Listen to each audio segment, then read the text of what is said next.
here is the voice of the working class, Rick Smith.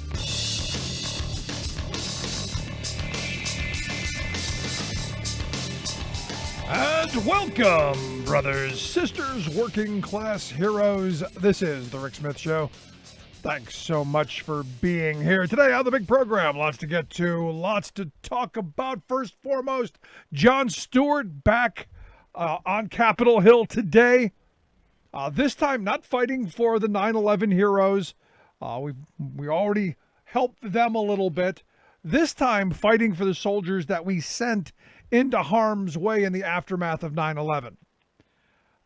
These folks are suffering the consequences of years of war. And, Jon Stewart asked the simple question, which, is, when is America going to start acting like the great country that we keep telling ourselves that we are? We like to thump our chest and we're number one and all of that, but yet when it comes to taking responsibility and stepping forward and I say this all the time. Every time you see what happens to the people that we call heroes, we put people up on a pedestal, we slap them on the back, we sing a song, wave a flag, and then forget about them. And I've often said, what's going to happen? What's going to happen the next time we need a hero if this is how we treat heroes? If we slap them on the back, hey, thanks for your service, and then shove them into the corner and allow them to suffer. As Jon Stewart pointed out today, there are thousands of people who served in our armed forces who were surrounded by toxic fumes due to these massive burn pits. As he pointed out, some of them as large as 10 acres across. I mean, think about this, a 10-acre giant flaming pit with jet fuel accelerant. And he was saying, look, Congress has got to take care of these people. And we're never going to do what's right unless they're humiliated into doing it. Because it's easy to put the ribbon on your car. If you remember back in 2003, 2004, everyone had that little magnet ribbons on their car. And, oh, look, I did something. I paid $5 for the ribbon and I showed my support. But when you were talking about actually taking care of the families who were left behind, we were talking about making sure that, oh, heaven forbid, their families get the health care that they need, make sure they get food that they need, make sure they're not being abused and exploited by predatory lenders. Then was, whoa, that's a bridge too far. Can't do that. And, as I said from the beginning, and I go back to those days and say, look, as a kid, I watched all of those men coming home from Vietnam and just being dumped back into my community like they were trash. Men with broken bodies, broken minds, horrible drug and alcohol problems. And, in fact, I just had this conversation with my daughter, my youngest daughter, the other day of going, look, what I remember of the military as a kid were those heavy Army green coats. You remember those from the 70s, 60s and 70s, those giant big green coats. I remember a guy in July wearing one of those, asking for a glass of hot water because he was so strung out. And eventually they found him dead on the side of the neighbor's house, needle in his arm, because we did nothing for those people. And I said at the time, going back to 2003, 4, 5, if we're going to send people into harm's way, if we're going to put them in this situation, if we're going to ask them to be the next generation of heroes, the least we can do is ensure that they and their families are cared for. That in the moment that they're going to get sick, that they are broken, that we take care of them. And we've fallen down every step of the way. And for all of the Trump verbiage and all of the, I changed the world and I did this and I did that, we're no better than we've been for the last 10 years. So the fact that Jon Stewart is now, and thankfully, to me, Jon Stewart is a patriot, someone we should respect. And I wish there were more. I wish there were Jon Stewarts throughout our House of Representatives and our Senate.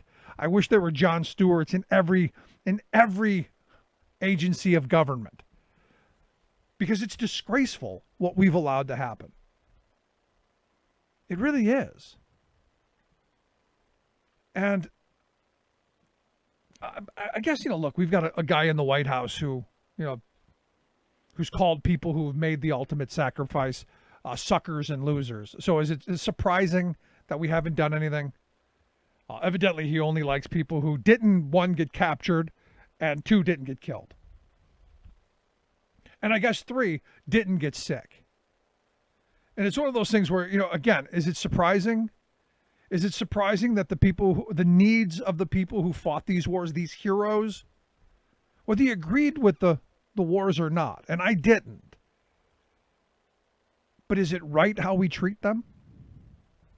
The answer is no. And I hope people will continue to be outraged, and I hope we will make sure that in future endeavors that we make sure that the people who are actually doing the fighting and the suffering and the dying and the bleeding, that they're actually taken care of. Because those are working people. That's the working poor. Those are people who are your friends and your neighbors. You don't see many Trumps on the front lines. You don't see many of our wealth class sending their kids to sleep next to a giant burn pit. You just don't see it. It's horrible. It's disgraceful. And I would argue it's criminal. And thank goodness for Jon Stewart for bringing attention to this. And we'll see. We'll see what happens with this legislation to help take care of these folks. It's never enough. And it's always, it comes back to, we've got a Republican Party who's going to squeeze the quarter until the eagle screams on anything that has to do with taking care of we the people. But boy, when it's time to take care of the wealthy in corporate America, let the floodgates open. Scary, scary, sad times. The other thing that caught my attention today, I had one of these conversations with a Trump supporter that just has me reeling. On Saturday, you may remember, and I talked about this on the radio program yesterday. Trump said that he wanted to negotiate. If he's reelected, he wanted to negotiate for a third term. He said he was going to run again in 2024, and he was going to negotiate his way to doing that. He said we're going to win, we're going to carry Nevada, and we're going to negotiate for a third and possibly a fourth term. And most of us, looked at it and go, he means it. Some thought how he's just being a joke. But me, I truly believe he means it. And Michael Cohen, his former fixer, came out and said, duh. Yeah, this guy, he wants to be king. He wants to be the dictator. He's going to go for another 4 years and another 4 years and another 4 years as long as he can. And what caught my attention was this Trump supporter agreed. All on board. And would be okay with Trump for life. And it got me to thinking, and the rest of the day I had asked a couple other people what their thoughts were. And their thoughts were not as far as president for life, but okay with a third or a fourth term. Okay with undoing the 22nd Amendment. Which, as you remember, was ratified in 1951 after Franklin Delano Roosevelt was elected 4 times. They said, no, we can no longer have another Roosevelt. And if you remember back, in 88, the Republicans were, no, we want Reagan for 4 more years. Wouldn't have been happy had they passed it because they'd have gotten Obama for 4 more years, because there's no way Trump would have beat Obama. But, it got me thinking that the Trump folks, they're going to buy anything. They're going to buy it hook, line, and sinker. And it's the anger that they're in the middle of. And I've really come back to this place where the reality is the last 40 years of deindustrialization, the last 40 years of a working class that is being just hammered from every direction, has these people just angry and wanting to burn the village down. And I guess it's one of these moments where I I understand it. I understand that you look to Congress and they don't seem to be able to get anything done. For instance, the Democrats passed their stimulus bill back, what was it, May? They wanted a big stimulus bill, something big that was going to help move the country forward, something like $3.4 billion. The Republicans wanted to pass 500 million or 500 billion? The Democrats wanted 3.4 trillion.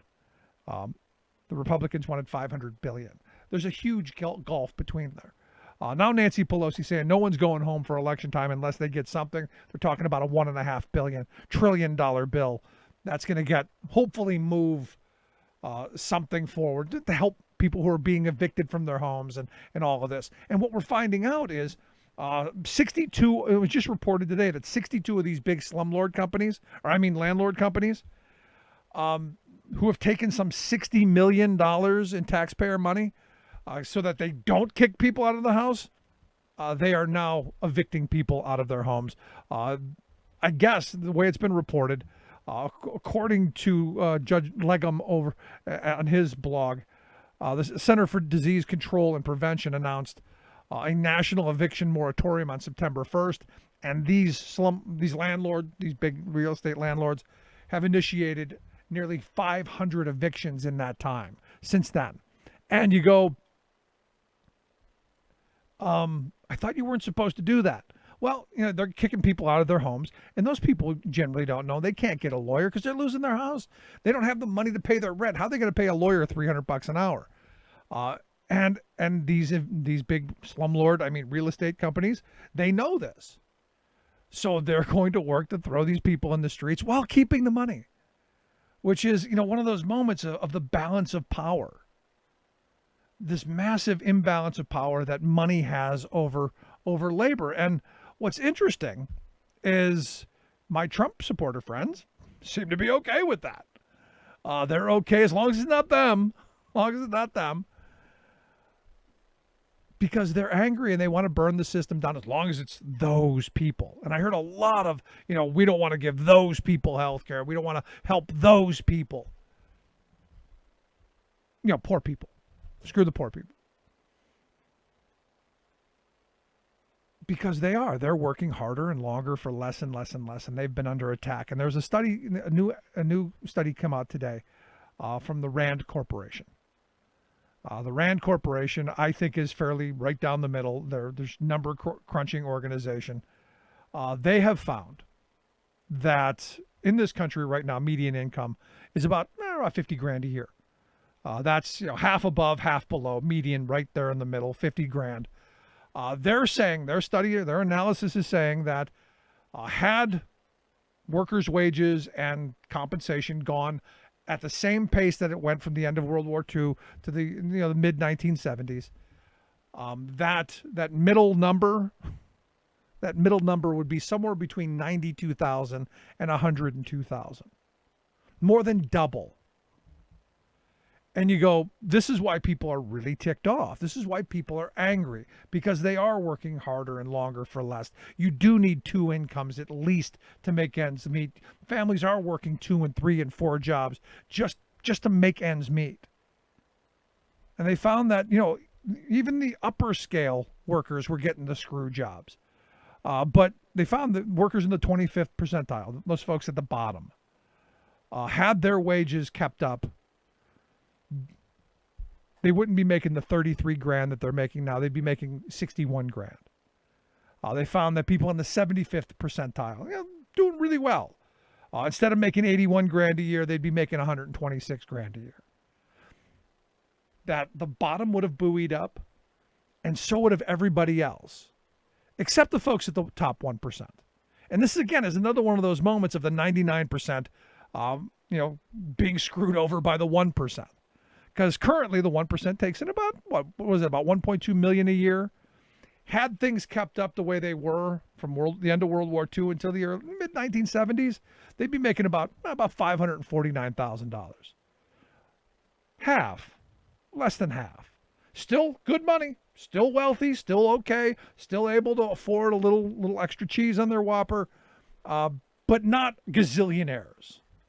And it's this kind of massive wage theft that I've been talking about for years. This has everything to do with the fact that unions have been under attack for the last 40, 50 years, that bargaining power is gone, that union density being where it's at. There's just no way to fight for better wages, hours, and conditions. And I keep having this conversation with my union brothers and sisters, who are, a lot of them, Trump supporters, saying that, look, I get you don't want your health care destroyed. I get you don't want to take major wage concessions. I get you don't want to pay more taxes. But here's the thing. Trump has been the worst president for labor in my lifetime. He is going to make your ability to fight for those better wages, hours, and conditions immensely more difficult. And I had someone today tell me that they're okay with that. And it really set me back, because as I'm walking through these numbers going, look, this is what's happened. These were policy decisions. These were things that happened with elected officials. This is what happens when you have a working class who identifies with the boss. Because I was at a job site today, and I said, well, who's voting for Trump? Your boss. And do you have the same interests? And it didn't seem to comprehend. The pendulum of power is swinging incredibly to the side of capital. And labor continually getting screwed over in all this. And you wonder why people are angry. You wonder why people are upset. And what the wealth class has always done masterfully is they've given us the red meat. They've given us something else to be angry at. They've given us, the gays or the minorities or women or the others. They've always given us something to chew on instead of them, while they are literally robbing us blind. And this is one of those moments where I'll tell you, I'm hoping, I really am. I'm hoping we kind of wake up from it. And I'm hoping this RAND study, I'm hoping this is one of those moments where we go, we are kind of getting screwed over. This is bad for us. We should be making better money. We should be having better benefits. We should be doing better. We'll see. Gonna take a quick break. Right back. Stick around. You're listening to The Rick Smith Show. More American than workers standing up, and the union gives them voice to win. On The Rick Smith Show. I'm Rick Smith, and this is Labor History in 2. On this day in labor history, the year was 1970. That was the day 350,000 GM workers kicked off a 67-day strike. It was the largest auto strike since the end of World War II. According to historian Jefferson Cowie, it was likely the costliest. In his book, Stayin' Alive, Cowie notes that the strike cost GM $1 billion in profits and nearly bankrupted the union. But he adds it, quote, lacked the proletarian drama that fired journalists' hearts. For Cowie, it was an example of labor management cooperation, a civilized affair. But historian Jeremy Breacher points out that the Wall Street Journal drew different conclusions about the strike at the time. In a series of articles, the paper noted that labor management cooperation during the strike served ironically to get workers back to work. A long and costly strike served a number of functions. It wore down strikers' expectations. After 8 or 10 weeks, workers would be amiable to terms they initially rejected. It also provided an escape valve for built-up frustration over working conditions. And a long strike served to coalesce internal union factions around a common enemy, strengthening the union's leadership in the process. For management, a long and costly strike lent hope that workers would be reluctant to strike in the future. But Breacher notes these ideas about workers' motives nearly backfired. Strikers simply wouldn't budge on their demands. They made gains in wages, pensions, and cost of living allowances. And they were finally able to retire after 30 years. But critics argued the agreement fell short of initial demands, and workers lacked more say in the workplace. This would be a key issue in the many strikes and wildcats in the years to come. For more information, go to laborhistoryin2.com, like us on Facebook, follow us on Twitter at laborhistoryin2. Welcome back to the Rick Smith Show. Now, here is Rick Smith. So I got to tell you, I look at this RAND survey, and the reality is I've been saying for years that incomes have been stagnant and declining for decades. That we should be making double what we're getting. In fact, there's a bunch of studies out there that show if minimum wage had kept up with inflation, it'd be like $23 an hour at this point. We know this, and look, the RAND study, great. I'm glad they did it. This is another one of those things that we know, and these are the choices that our elected leaders have made on trade policy, on taxes. Everybody I talk to go, well, I hate paying taxes. I go, well, yeah, me too. But we still need roads and bridges and police and all the other things that go along with this. But I'm tired of paying for the wealth class that's gotten completely away from it. And I love to throw out the fact that, when we had the good socialist president, Dwight David Eisenhower, the top marginal tax rate was 92%. We made the choice to create the largest billionaire class in history. That was the choice. And how did we do it? By stealing wages from workers. And here to talk about the tax plans and all of the things that are tax, I've asked Mark Rickling to come talk with us. He's the policy and legislative director there at Americans for Tax Fairness. Mark, thanks for taking time for us. Thanks for having me back on your show, Rick. I appreciate it. So, I'm looking at this RAND study that's saying, look, median income in this country should be somewhere, around $90,000 to $100,000 a year. Instead of the 50 that it's at. And I've taken the position we've done this on purpose. And a big portion of it is how our tax code's been rigged against work and in favor of capital. You are absolutely correct. As you said before, this is a voluntary choice we as a nation have made to create this billionaire class. It's not the only reason the rich are so rich today, but it's a huge, huge reason they're that wealthy is because we've whittled down our tax code since the days, as you said, that noted socialist Dwight David Eisenhower. I've had these conversations with people who say, Joe Biden's going to raise my taxes. He's going to raise my taxes to 40%. Him and that AOC, they're going to raise my taxes, Mark. They're going to be 40%.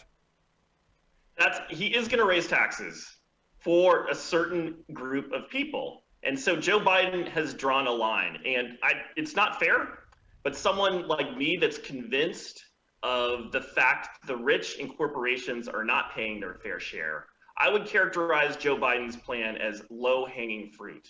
Low-hanging fruit in the sense that he is not going to raise the taxes on anyone that makes below $400,000 per year. Almost $500,000 per year, $400,000.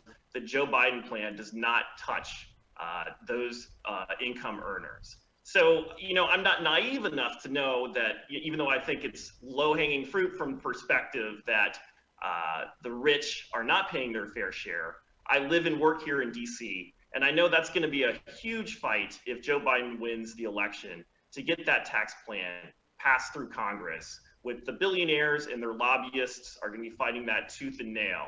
So it's not fair to call it low-hanging fruit, but on the other hand, the rich aren't paying their fair share. He's only increasing taxes on a very, very high level, $400,000 per year. Right. But, here's the thing, Mark, and, I talk about this quite often. People idealize, the 1950s. It was this wonderful time where we were all prosperous, and we did. We had the most prosperous working class in the history of civilization. You had, broad prosperity. Yes, there was poverty issues, and yes, we should have been dealing with them. But for the mass, the working people could survive and lead a decent living. And I think of my grandparents, where my grandfather went off to work and my grandmother stayed home with the kids until they were old enough for her to go off and work.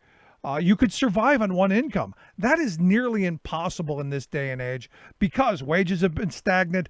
I would argue that's because union density has been crushed and union organizing has been crushed. And also this tax code that has benefited the very wealthy at the expense of the rest of us. So Biden is going to raise about $4 trillion over the next 10 years, and that's how we sort of score or keep track of what tax plans do. And he's not going to just do that to make sure the rich have less money. The billionaires aren't as rich as they were before and take some of their power away. For me personally, I think that's a good idea. But Biden wants to take those resources and invest them in the American people and the American economy. He wants to spend over $1 trillion in new infrastructure. He wants to improve healthcare. He wants to make sure that Social Security is around for when people who are born today get to retire when they're 67 years old. So those things Biden is going to do with this revenue that he's raising from the richest among us. And I think that's going to help bring us back to that time, as you said, in the 1950s, when there was shared prosperity, when you could work hard and work diligently and make a good living for yourself and for your family. Yeah, but when people hear, and I've had these conversations, and maybe it's just the bubble that I'm in, but I've heard these conversations, well, they're going to raise taxes on me and they're going to give it to those people. And what we've really done in this country, and look, the wealth class has done this masterfully. They have figured out how to pit us against each other and slice and dice us up to where we're literally eating ourselves, they've given us the others. And you know who we're not focusing on? Them. So I got to tell you, I think, with the resources that we've given them, they've used them wisely to keep us away from them.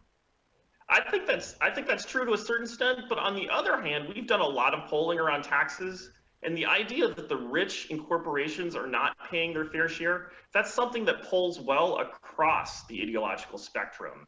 Democrats think, that the rich and corporations don't pay their fair share to a greater extent, but a strong majority of Republicans also think that they can pay more taxes, that they right now are not paying their fair share, that the economy is rigged, and that the rich and billionaires in this country getting away with murder, essentially. Right. And I think that's something that we can build a political coalition around. Obviously, that's not something that's going to motivate Republican lawmakers. The last thing they want to do is raise taxes on their donors.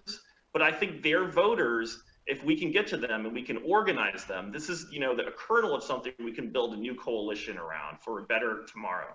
Do you think this is something that is a campaign issue? Do you think this is something that's going to motivate people? Because, you start talking about taxes and people's eyes just start to roll over, and, because everyone hates taxes. And you talk to many, Trump supporters who were formerly the Tea Party people. They don't want to pay any taxes at all. So having any tax discussion is almost impossible. Is this an issue that you think is something that could be front and foremost in this election? There are a lot of different things going on here in 2020, and thus far it's not been, as you said, front and center. Taxes is not out of the lips of Joe Biden or the first thing out of Donald Trump's lips. But I think as the campaign goes on, the taxes in the economy and the sort of sense of fairness, people don't want to talk tax policy, even though I do. I understand that some people's eyes glaze over. But about being able to work hard and get what you deserve and have a chance at a respectable living that we know we don't have now as we had in our past, I think that's something that's very, very dear to every American's heart. So I do think as the campaign goes on, the taxes and these sort of issues of power about our economy, who's winning, who's not winning, who's taking advantage of the political situation and what we can do as a people to fix that, I think that will become more of the campaign. Certainly, I think as the debates heat up and we get closer to November. Yeah, for me, it comes back to that, that thing I grew up believing in, that, my mother instilled in me, that if you work hard, you play by the rules, you get ahead.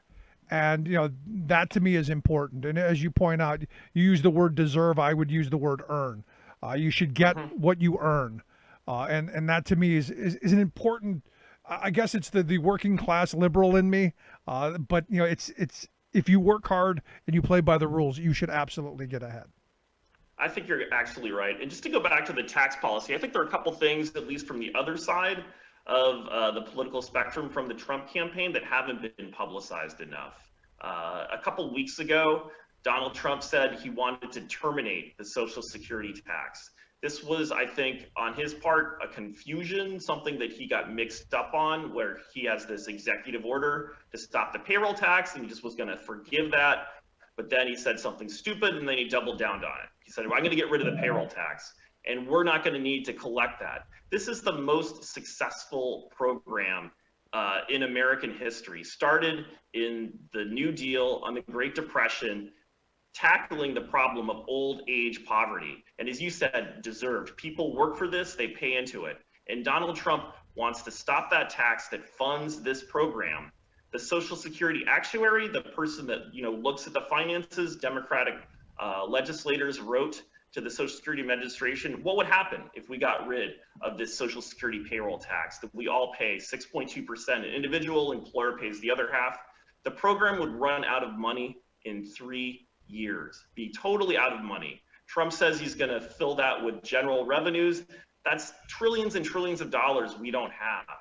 It's just crazy. It's insane. So I think issues like this, because of COVID, because of the fires, because of the racial justice movement, all these sort of tax issues aren't front and center, but they are there. They're very real. They're very scary if you look at what the other side wants to do.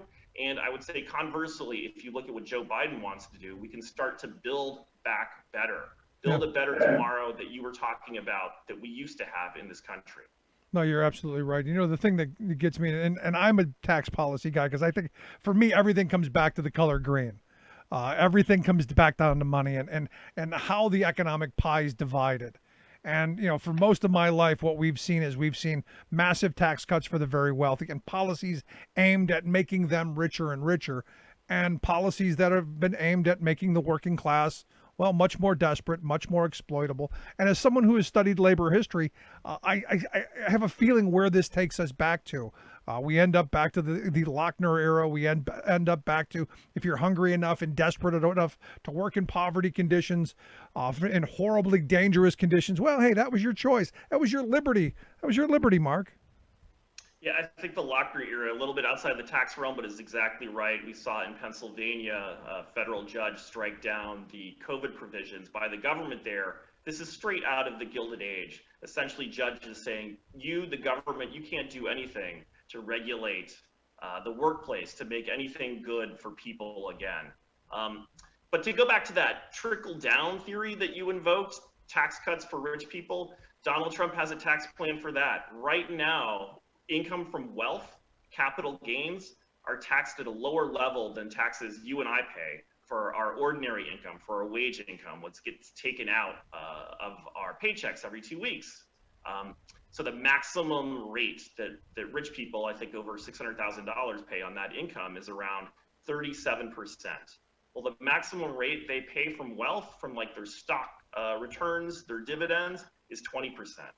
Donald Trump wants to lower that by 25%, to lower that maximum rate down to 15%. Conversely, Joe Biden has the opposite tax plan.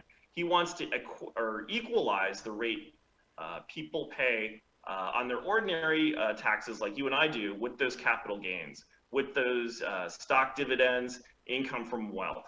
So that's a clear choice that I think, as the campaign moves on, will become clearer to people. Hopefully, that's something that we can bring out and we can unite people around. No, that's one of those issues that's kind of crazy to me, that it's possible for me to work as a carpenter swinging a hammer, or a truck driver driving a truck down the road, that I could pay a higher tax rate than someone who's shifting money from one pocket to the other.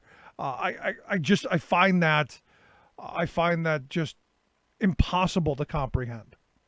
It's how you get a billionaire class. It's how you get people that, in the middle of a severe depression, this COVID pandemic, earn $800 billion more than what they had in March. That's what the billionaire class, American billionaires, are that much richer now. Part of that is because they're so lightly taxed. If you want to get back to an era of shared prosperity, we got to do something about that. Yeah. We need to take some of the resources that are going to them by them not paying their fair share and redeploy those to be helpful to everybody. Yeah. Now, how do you fit all that on a bumper sticker?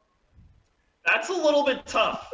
The Biden campaign, Build Back Better. I don't know if that yet conveys everything I just said in a pithy 3-word statement, but hopefully we'll get there. Because you need an alternative to death tax. I mean, is it possible to get Frank Luntz to come over and say, hey, we need tax policy that's going to make sure that the bridge you drive over isn't going to collapse, and maybe that pothole in front of your house gets fixed, or maybe your kids get to go to school and not have to worry about, go down the list of things. Is that something we can fit on a bumper sticker, or would you just really need fine print?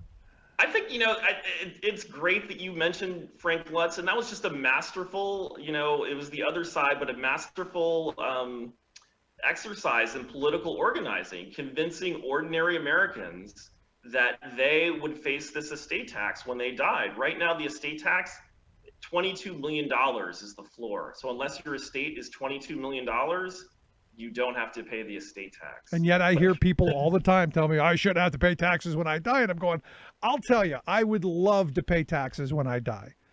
I would love the fact that I would have to pay taxes when I die because, as you pointed out, I'd have $22 freaking million. But every Democratic politician I talk to or their staff has some story about how, because of Frank Luntz and that organizing they did around that term, essentially lying to people, that people are afraid that I can't leave my Harley Davidson motorcycle to my son if I die because the government is going to take it. That's just sad. And we have to do a better job on our side, on the Democratic side, telling about, I think, what you started off this conversation with, how it was in the 1950s, where tax rates were then, how that was instrumental, everybody paying their fair share so everybody could get what they deserved and what they worked for. Well, I've said a million times, it goes back to the cave. Back when we were, walking around with clubs and didn't know what fire was yet. The person with the bigger shoulders carried the most water. If you brought water back to the cave, the guy with the biggest muscles, he carried the most water back. And I think we got to think in those terms again today. Only not in water, but in cash. If you have an enormous amount, more should be expected of you because ultimately you use more of our resources. That's exactly the idea behind our tax system, the progressive tax system. Unfortunately, our system has become less and less progressive over the years, especially starting with the Reagan era. On down to now. And I think, we're at a moment now, and knock on wood, we're going to be starting to turn that dial backwards. So you said Joe Biden's tax plan was low-hanging fruit in as much as it doesn't raise taxes on anyone that makes under $400,000 per year. Well, that's still going to be a fight here, and I think that's a great fight to have coming to the future. Hopefully we win this election in November and we get to fight that fight in 2021. And I'm definitely looking forward to it. So that's the elevator conversation right there. Joe Biden's not going to raise your taxes unless you make over $400,000 a year. And that the rich and corporations are not paying their fair share. That's the reason we have billionaires taking up all the wealth, going to the RAND study that you cited. I think $2 trillion a year would be going to the working class if it weren't for their political power and their economic power. Yeah. I think that would be a big part of the conversation. Yeah, $2.5 trillion actually, but you're in the ballpark. Mark, I appreciate the time and the thoughts. Great stuff. I hope people catch on. Good stuff, man. Thanks so much for having me back on your show, Rick. It's a pleasure. Anytime. Thanks so much. Mark Rickling, Policy and Legislative Director there at Americans for Tax Fairness. Make sure you check out their website, americansfortaxfairness.org. We'll get links out on social media. Quick break, right back. Stick around.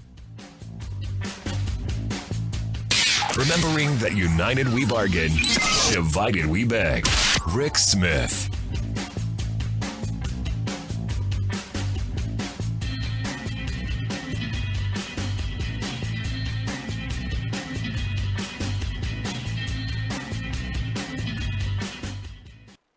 I'm Rick Smith, and this is Labor History in 2. On this day in labor history, the year was 1931.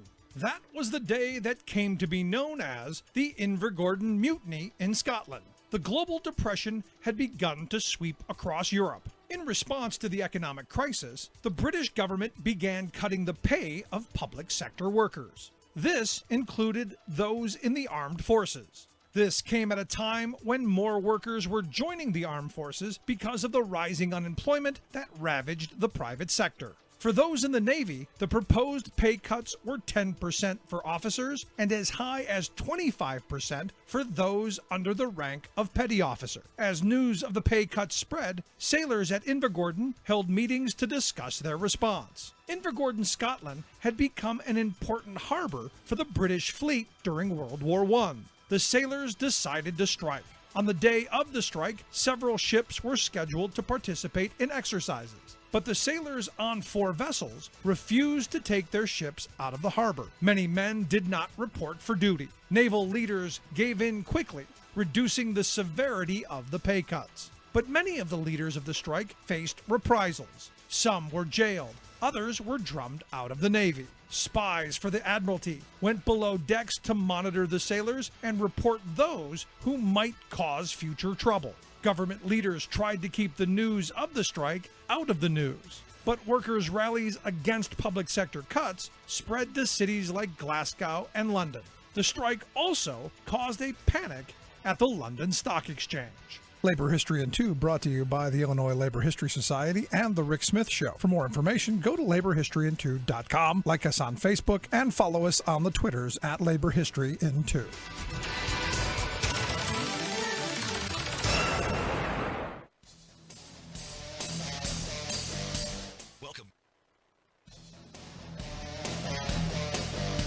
Welcome back to the Rick Smith Show. Now, here is Rick Smith. So I've come across an interesting report of a number of think tanks across the U.S., Europe, and Japan, who are coming together with the idea of forming an alliance between the regions to, well, take on China. And as we've been talking about for a very long time, there's no way that one country, even as big and strong as the U.S. is going to be able to contain China's dominance as they lie, cheat, and steal their way to the top. So this, to me, is something I've been talking about for a while. It's not new. But the fact that there are a number of groups out there that are pushing for this idea, are pushing for governments and people to say, hey, we certainly need to deal with China, especially from the tech front, because for me, privacy is front and foremost. The fact that the Chinese surveillance state is so powerful, you want that here? Anyway, here to share some thoughts on maybe the possibility of this idea and also some of the job loss numbers. I've asked Scott Paul to come talk with us. Scott is the president of the Alliance for American Manufacturing. AmericanManufacturing.org is their website. Scott, thanks for taking time for us. It's great to be with you talking about these important issues.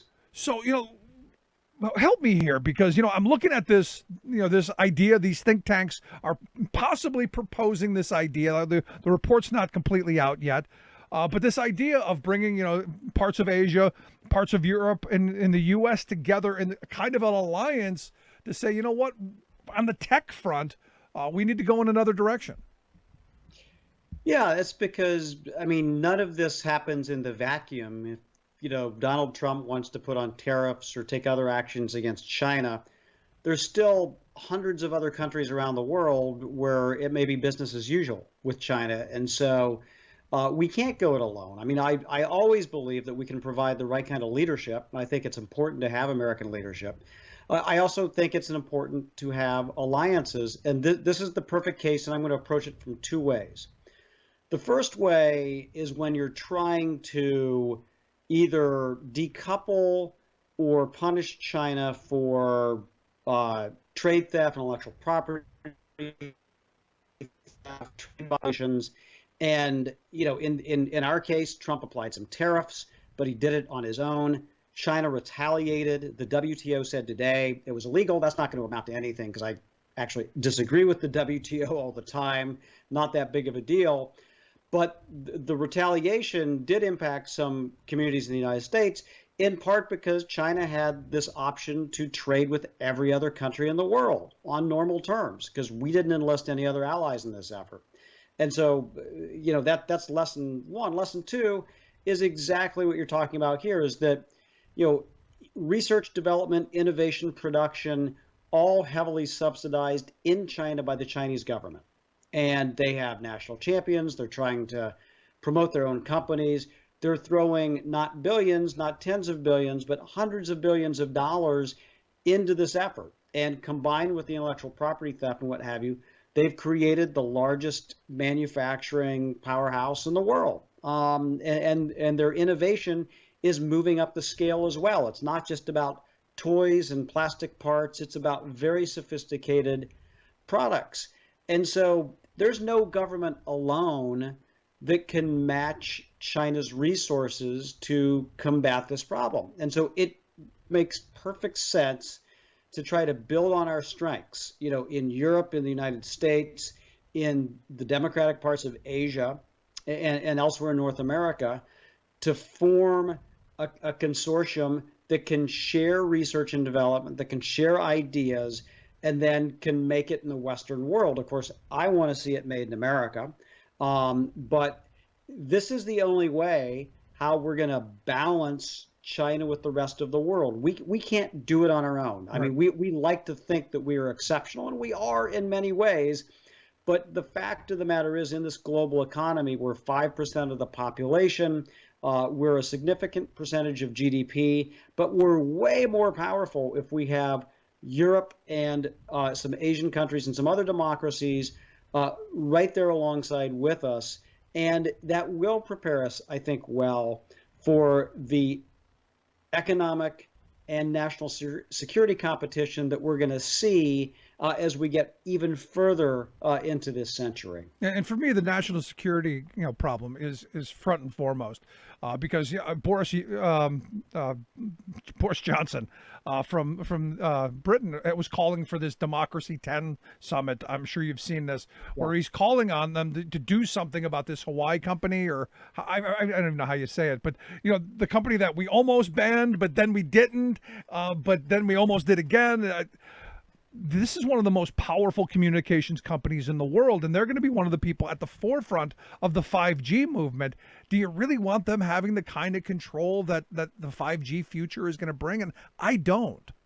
Yeah, I think that's right. And there are well-established connections between Huawei and the Chinese government and helping to perpetuate a potential surveillance state well beyond the Chinese borders. That's not something we ever want to be a part of that. So we're right to sanction Huawei and also to limit U.S. suppliers from working with Huawei. But that creates another set of challenges. If you're not going to utilize Huawei, who do you utilize? Who are the players who can step into that void as we're building out 5G and technologies in the future for communications, which are going to be critically important? And again, the answer is there is no single actor in any country that can replace Huawei. But together, if you use the combined power resources, supply chains, intellectual property of some of these other telecom companies and technology companies, you certainly can.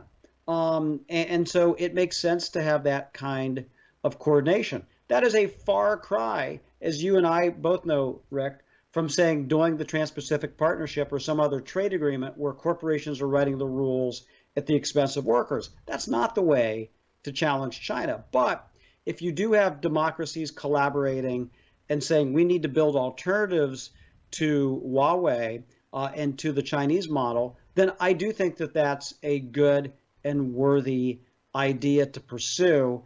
This administration, Rick, I know this is going to shock you, is not going to pursue that course. No. I mean, it's just not built anywhere into their DNA at this point. And I can't imagine them flipping on a switch and saying all of a sudden, into this international cooperation after what they've done with the WHO, the Iran deal, the Paris Accords, and everything else. It just seems highly unlikely that even the threat and challenge of China would prompt the administration to pursue a type of engagement that so far it has proved itself entirely and completely incapable of doing. Right.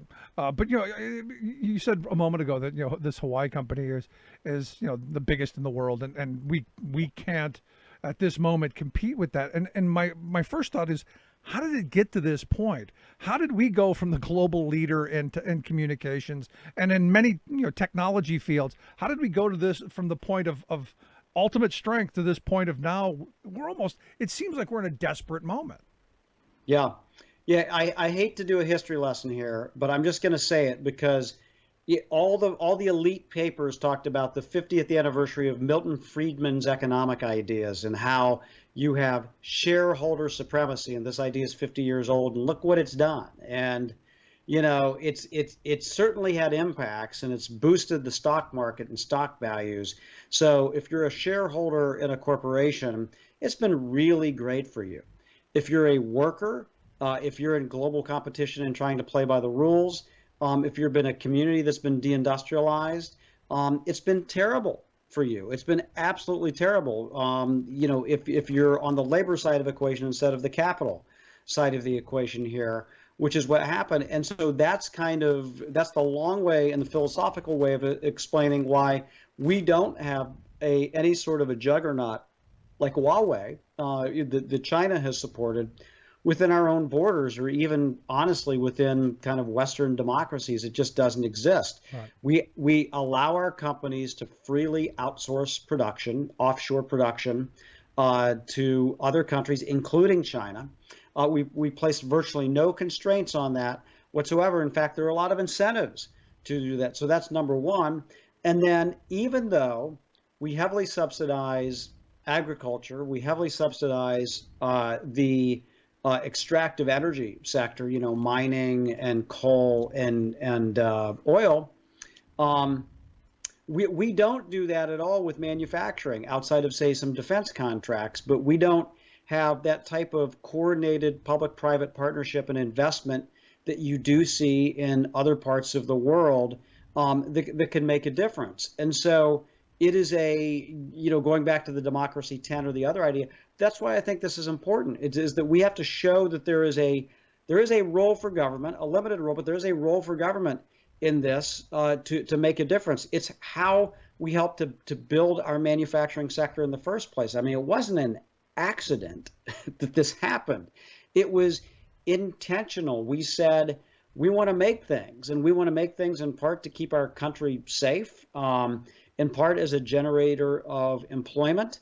And then, that's just kind of disappeared. And so here we are without any sort of a Huawei rival that can fully take its place.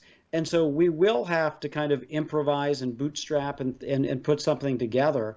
But it's why I have been calling for a very long time to have an industrial policy in this country that does look to have critical supply chains reshored and to build up those capabilities and to ensure that we have a skilled workforce and a good infrastructure and a good innovation base to do that. And then we'll have more success, but we're not there yet. In fact, we're not even close to being there. No, we're not. And I would also add that we allow foreign countries to take over companies in this country and absorb them into their own and build a Huawei, if you will. But here we as we've been saying, we know Trump's not going to do the things that need to be done. Hasn't done it. He claimed he was going to bring all these jobs back. He was going to undo all the deindustrialization, which I'll tell you, as he was saying it, I'm going, yeah, absolutely. I am 100% on board with bringing those companies back. Let's help subsidize them. I'll even pay for them moving back. That hasn't happened. And since the pandemic, you guys have come out with a report saying, almost 750,000 jobs still lost, and potentially a lot of them now permanent? Yeah. Yeah, I think this is the thing, is that when you see the president, and by the way, I'm just going to say, Rick, so your listeners know this. I mean, I criticized, as you know, the Obama administration when they didn't make their commitments on manufacturing as well. So this is not a partisan criticism. It's my job to tell the truth about what's going on. And Trump said, we're going to bring all these jobs back. We're going to lower our trade deficit. We're going to recalibrate our trade relationships. And so he certainly has taken some actions. There's no question about that, on tariffs, on trade deals, but they've been limited in scope and they've had limited effectiveness. And that, combined with the mishandling of the COVID-19 pandemic, combined with the administration's fiscal policies, which encouraged people to buy a lot of stuff, but we still didn't have an industrial policy, meant two things. Number one, that our manufacturing sector took a deeper, more profound hit than any other manufacturing sector around the world when it came to the pandemic. In Mexico right now, the unemployment rate is about 5.5%. In Japan, it's about 3%. None of these nations were immune to COVID. They all faced it, but we alone, almost, with a couple of other exceptions, had this highly escalated unemployment rate along with infection rate. And in manufacturing, those jobs simply haven't returned. I mean, we're still down almost 750,000 manufacturing jobs since the beginning of this pandemic. So all is not well. And Rick, the future, It doesn't look great. It looks like a number of these layoffs look like they could be permanent, number one. And number two, our trade deficit is going back up again. We had a record trade deficit, bigger than any time in the last 13 years, on a monthly basis, in July. And so it means that we're importing a lot of stuff, like we as consumers are buying a lot of stuff, but we're still not making it and we're not selling it to the rest of the world. And so we're not only are we, back to square one where Trump started, we've taken 2 steps back. Yeah. So that's one of the problems. Yeah. So then let me ask you, because November 3rd is just around the corner, and I hear a lot of people saying, Trump's the guy on manufacturing, and from what I'm hearing from you, not so much. Would Biden be better in this? Do you think? I mean, how do they compare on this issue? Yeah. I mean, part of it is what they say they will do. Part of it's what they will do. And so before Trump came in June of 2016, he gave a big speech about trade, said, I'm going to do this on China, do that. Look, there was reason for optimism to think that he could do that. It obviously hasn't panned out that way. Now, Biden obviously cast some votes that probably were kind of tough on trade policy but I think to his credit, you live and you learn and you understand. And he's certainly not the only one who may regret some of those trade votes. I think a lot of them took bad trade votes, including Republicans, by the way. I mean, right. Mitch McConnell took those votes and Chuck Grassley took those votes. So it wasn't like Joe Biden alone kind of goofed this. But what Biden has said, and I like that he's consulted with a wide variety of folks who have working class interests here, is that we need both to be tough on trade. We need to engage our allies while doing that to take on China. And we need to invest in our workers and in our manufacturing base domestically. And, you can say buy America, hire America, but unless you actually change the laws, it doesn't mean anything. And that's part of the problem. It's a great Trump slogan, buy America, hire America. But, he promised that oil pipelines would be made in America. Didn't happen. He promised that federal agencies would be buying more made in America products. Instead, they're buying more from outsourcers. And the rules haven't fundamentally changed. And so Biden says he's going to change that. I think it's up to his supporters to say, we're going to hold you accountable for this. But I like the fact that from a policy perspective, he recognizes it takes a broad-based solution to rebuild manufacturing. It's not going to just be about cheerleading or tariffs alone. That's not going to do the job. We need a much broader solution to it. Yeah, it's not about, like you said, it's not about cheerleading or sloganeering or throwing names, because I think Trump has done a great job of inflaming the situation, but we haven't moved anywhere towards actually fixing it. So it's going to be interesting to see how this plays out come November 3rd, and I'm hoping that there will be some lessons down the road and that we finally start taking this on. But Scott, I appreciate you taking some time for us, sharing your expertise and the work that you guys do. Thanks so much. You bet, Rick. Keep up the great work. Thanks for all you do for working people. Appreciate it. All right. Our good friend Scott Paul, the Alliance for American Manufacturing. Make sure you check out their website, AmericanManufacturing.org. We'll make sure we get links out. Gonna take a quick break. Right back after this. Stick around. This is The Rick Smith Show, where working people come to talk.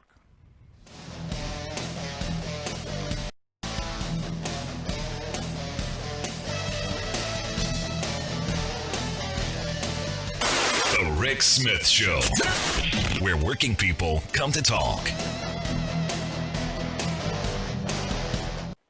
Overheated and filled with dangerous dust. Many of these women and child workers suffered from work-related lung diseases. The 7 factories of Allegheny City employed about 1,500 young women. These women earned between $2.50 and $6 a week. They worked from sunrise to sunset, 6 days a week. Children made $3 a week at most. In 1843, factory owners cut wages even further. In the 1940s, a woman who had worked in the mills noted the ear filled with the noise of thousands of spindles. Anger over the deplorable working conditions grew. In early 1845, the women and children had had enough. They walked off the job and demanded a 10-hour workday and a living wage.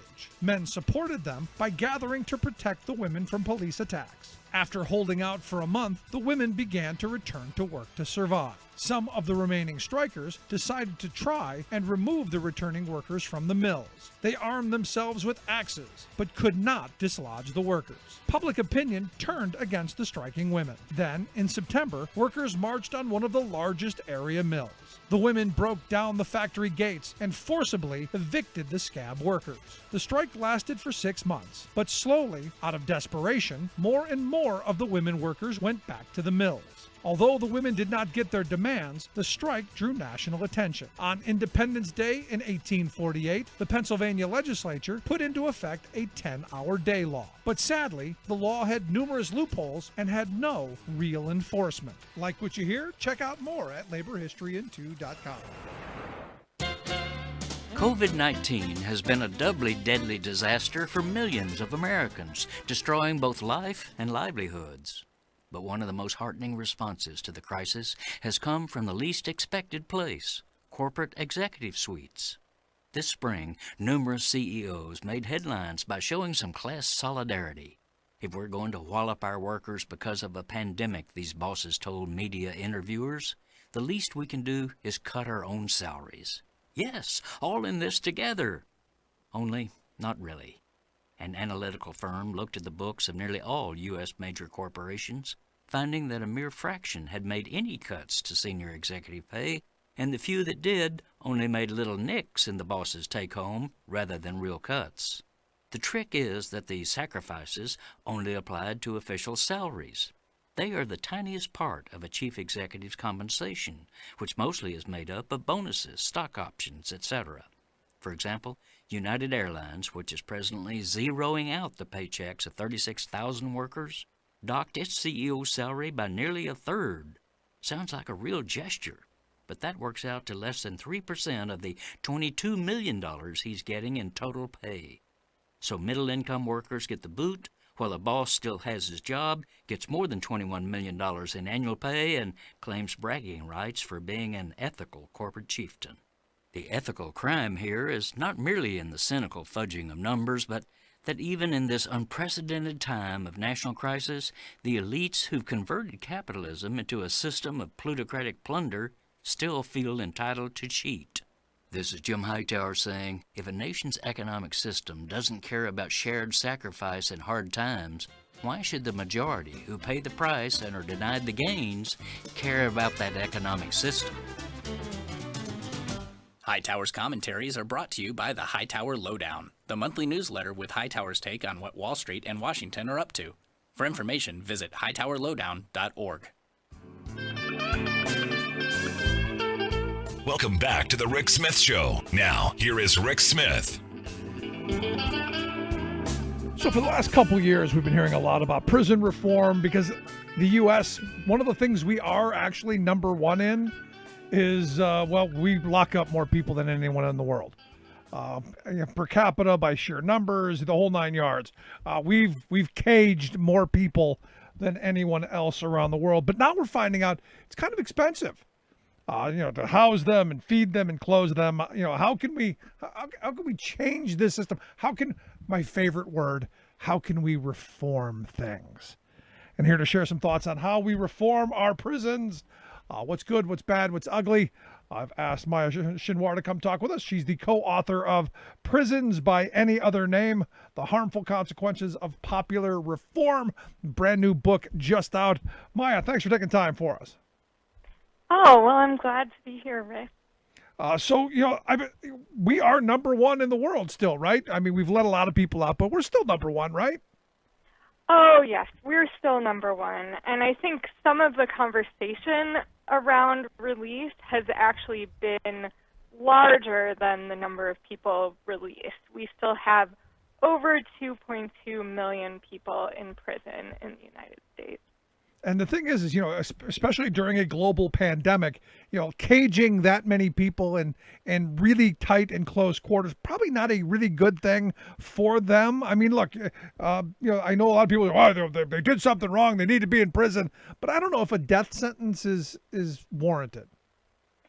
Exactly. And we're also seeing that many of the COVID hotspots are actually county jails where people are incarcerated while they're still technically innocent. Right. They have not yet been proven guilty, but of course no one should be sentenced to death. And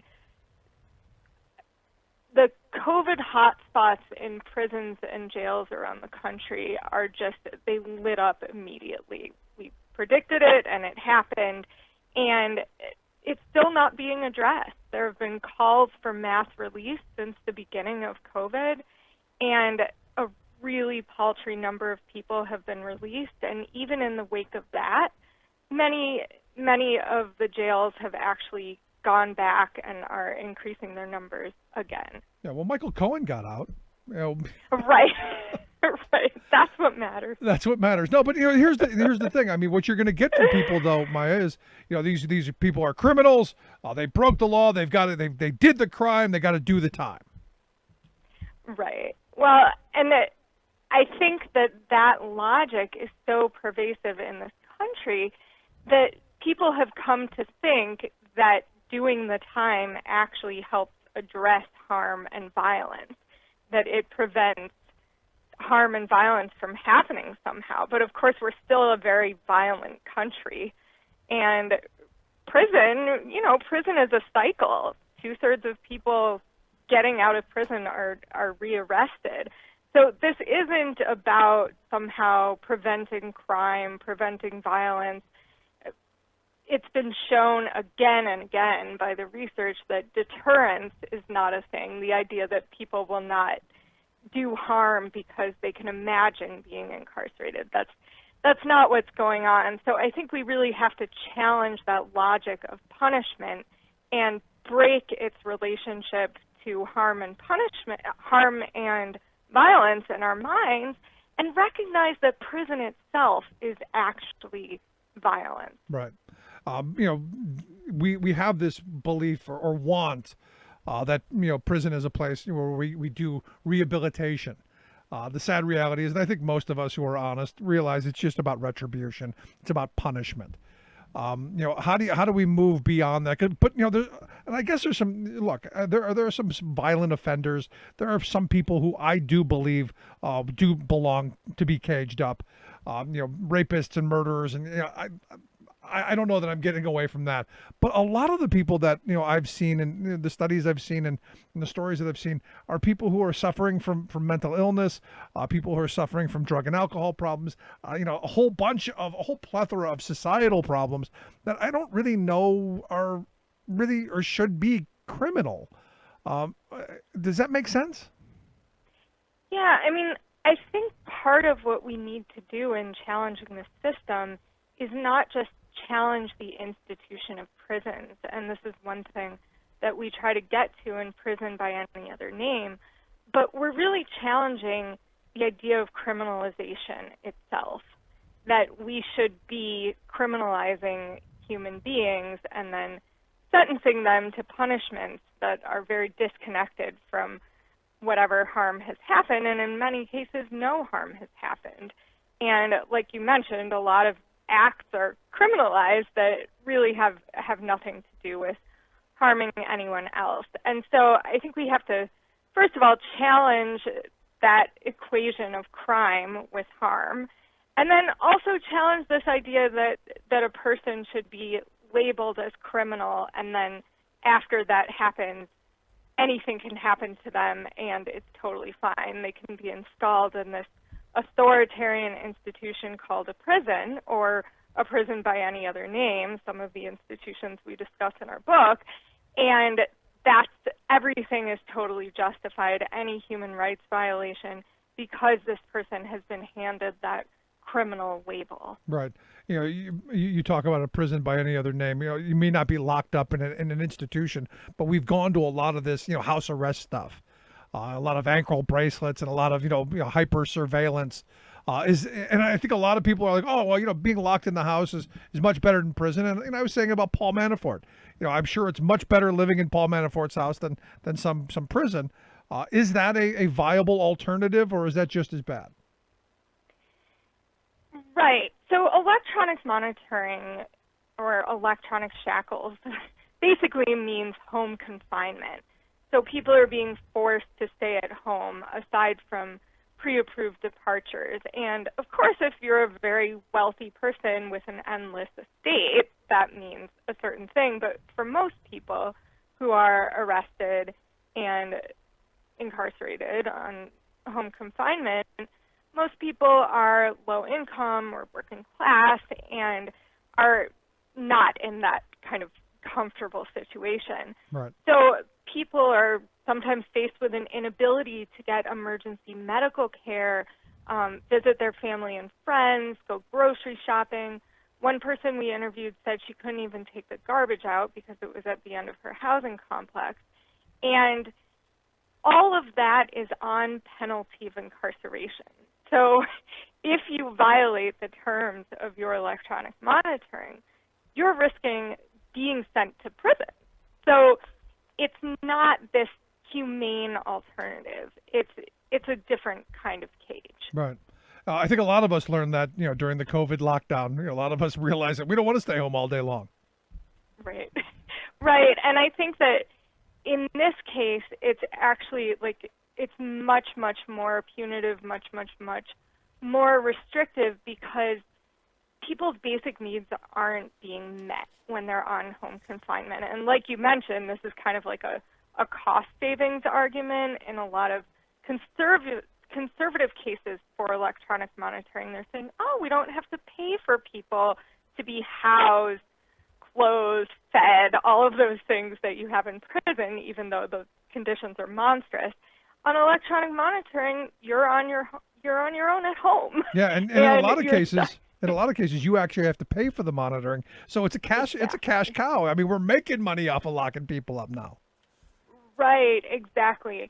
And I think we also have to keep in mind that nothing has changed about the architecture of the system that is getting people into home confinement. So it's still built on a foundation of white supremacy. It's still heavily, disproportionately black people who are shackled on monitors, just as they are in prison. People are targeted by the police in the same ways. It's just they're sentenced to this sort of prison light instead of traditional prison. Well, it's interesting you bring that up because, I just had this conversation of making the exact argument that, the black population is over-policed. We went through the 1990s of we want more cops on the beat, and where we put them into poverty areas, and, zero tolerance and 3 strikes and you're out and all this stuff. And the person came back to me, well, if they didn't commit any crimes, they wouldn't go through this. And that seems to be a prevalent thought amongst many of the folks that I interact with. Yeah, I mean, I think that what's really interesting about that is that the people who are incarcerated are the people who are targeted and policed. So the people who are punished are the people who are policed. In neighborhoods where people are not targeted and policed, even when drug use is happening at the same rates, drug use happens at the same rates among white communities and black communities, but black people are disproportionately incarcerated in large numbers for drug possession. So that's just one example. And I think people have this fictional idea sometimes that police are these all-knowing beings who are just sensing when something is happening and then punishing or targeting certain people, and that's just not the case. And I think also one of the things we talk about in our book is some of these police reforms, like community policing and data-driven policing, are actually increasing the number of police on the street, just like those policies in the 90s, which actually there were forms of community policing being expanded in the 90s. And now that's one of the reforms that's advocated as a police reform by a lot of mainstream politicians. And effectively, a lot of community policing is just infusing more police into communities that are already heavily policed, heavily incarcerated. And those are black communities, brown communities, low-income communities. And so I think we really have to see things in those terms. Who's being policed? who's Right. being targeted, as opposed to, oh, this is a crime hotspot. So let me ask you this. I mean, because we hear this frame all the time that, you talk about Chicago all the time, and really a certain section of Chicago where a lot of murders happen, and they say this is the crime hotspot. This is where we need to put the police. So, the narrative then becomes, you've got all this crime, and the crime is in the black communities, and we need more police because I remember in the 90s the black community wanted more policemen in the streets because crime was pretty bad in the 80s and 90s. I remember it. What do you say to that? That, because I get this quite often. Well, that's where the crime is. You put the cops where the crime is. Right. And I think that those kinds of arguments are not necessarily looking at what are the roots of violence. Like, how are we actually going to stop violence? Police don't stop violence. That's I think one of the most harmful mythologies that, right. They mop that we up need to afterwards. grapple with. They don't even mop up afterwards, right? Like that's at best. And in many cases, they're actually perpetrating violence themselves.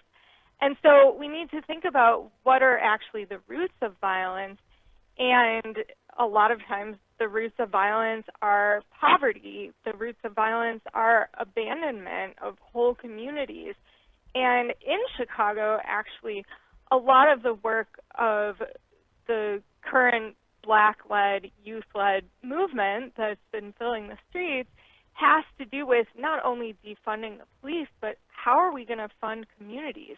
How are we actually going to prevent all different kinds of violence, including police-perpetrated violence and also interpersonal violence and all kinds of different types of harm, by actually resourcing communities, providing health care, mental health care, housing, food, education, recreation, the arts, all of these things that we know actually cultivate safety and well-being, as opposed to the police, which we know do not cultivate those things and actually perpetrate violence. Yeah, but what you're talking about is a long-term, really expensive, massive investment where it's easier just to say, look, we're going to come down with an iron fist and do what you're told, and we've got the iron fist of the law to take care of it. I guess one seems a lot simpler than the other.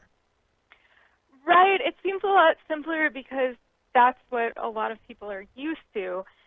But one of the things that's interesting here, I think, is because so many people have realized, I'm in Chicago, so many people have realized that the police are not actually stopping violence or addressing violence when it happens, is people are creating their own community-based projects for addressing violence and thinking about, okay, how can we create a presence in the community that's going to prevent gun violence from happening or stem the tide of gun violence.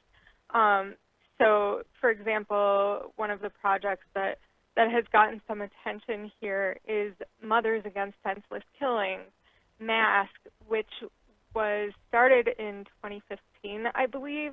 And the idea was just to fill the streets in the evening and night and, times when there might be more violence with mothers and other people who are just having a presence, maybe cooking food outside, distributing art supplies and information, and just hanging out. Right, the George H.W. Bush idea of midnight basketball.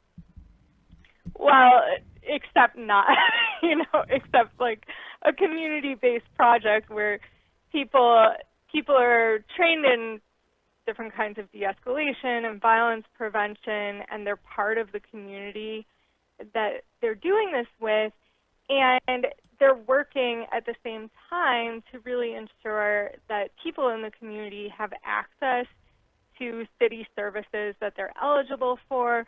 So it's this way of kind of reconnecting the community at the same time as you're establishing a presence that can prevent violence and actually has been successful at preventing violence. So and this is something that's completely separate from the police. Like, I think that's something that that needs to be emphasized is that the people founding this project recognized, okay, the police actually are not keeping us safe.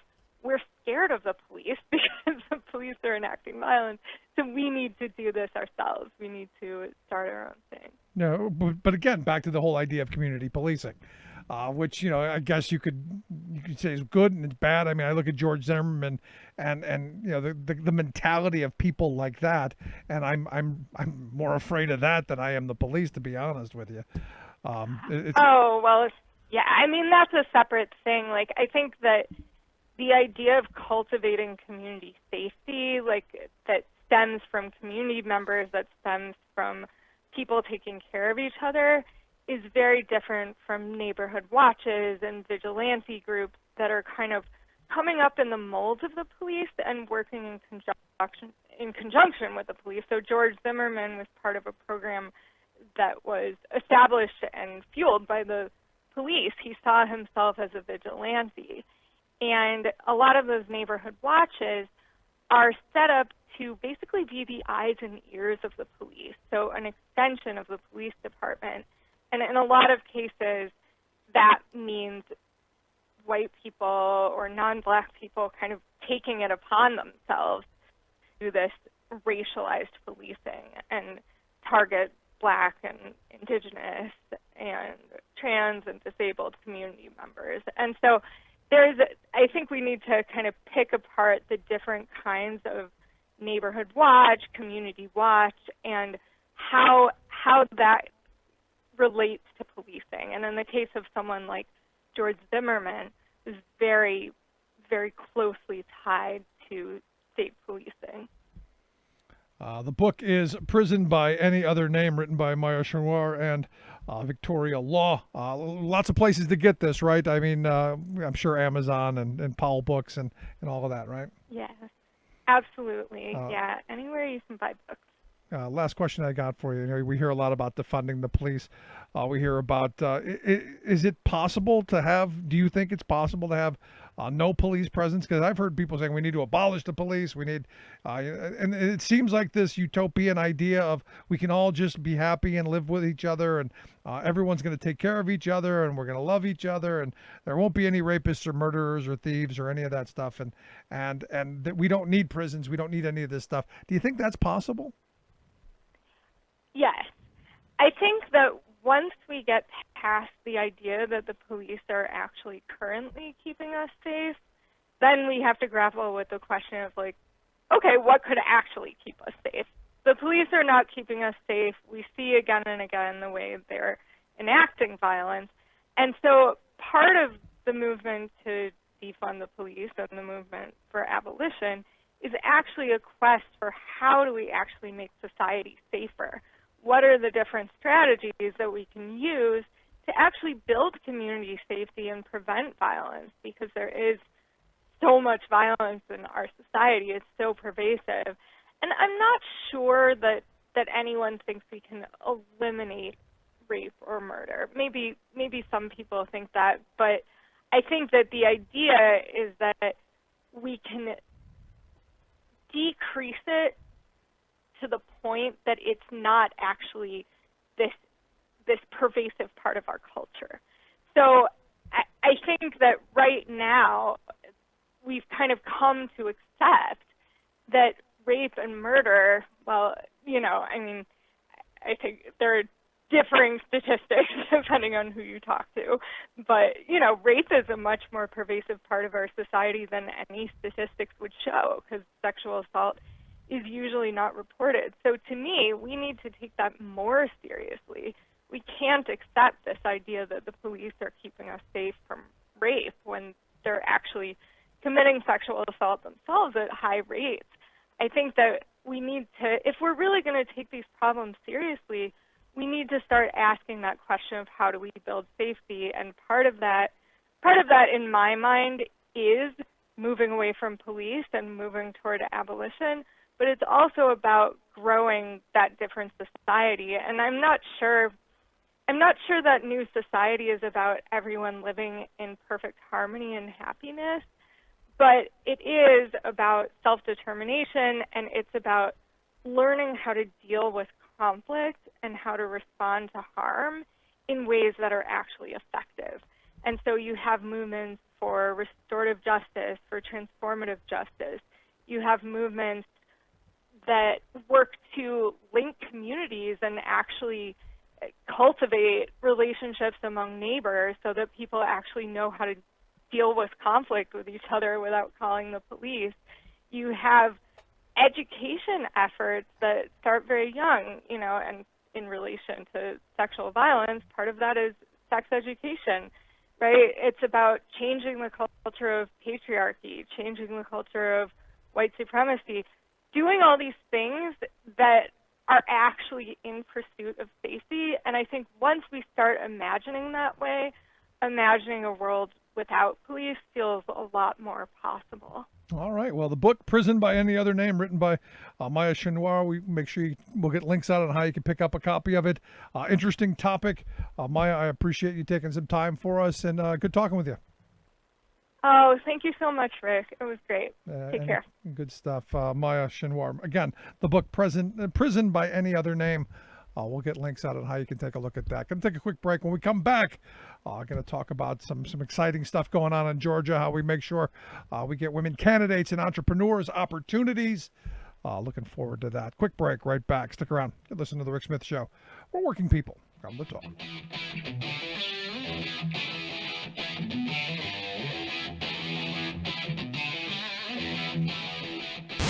Saving work in America, one show at a time. The Rick Smith Show.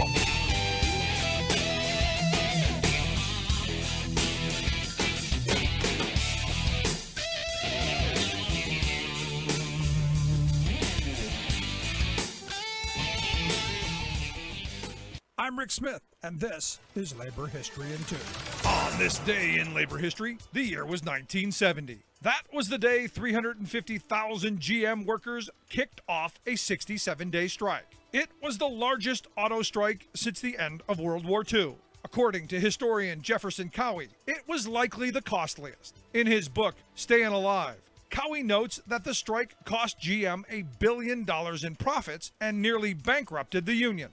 But he adds it, quote, lacked the proletarian drama that fired journalists' hearts. For Cowie, it was an example of labor management cooperation, a civilized affair. But historian Jeremy Breacher points out that the Wall Street Journal drew different conclusions about the strike at the time. In a series of articles, the paper noted that labor management cooperation during the strike served ironically to get workers back to work. A long and costly strike served a number of functions. It wore down strikers' expectations. After 8 or 10 weeks, workers would be amiable to terms they initially rejected. It also provided an escape valve for built-up frustration over working conditions.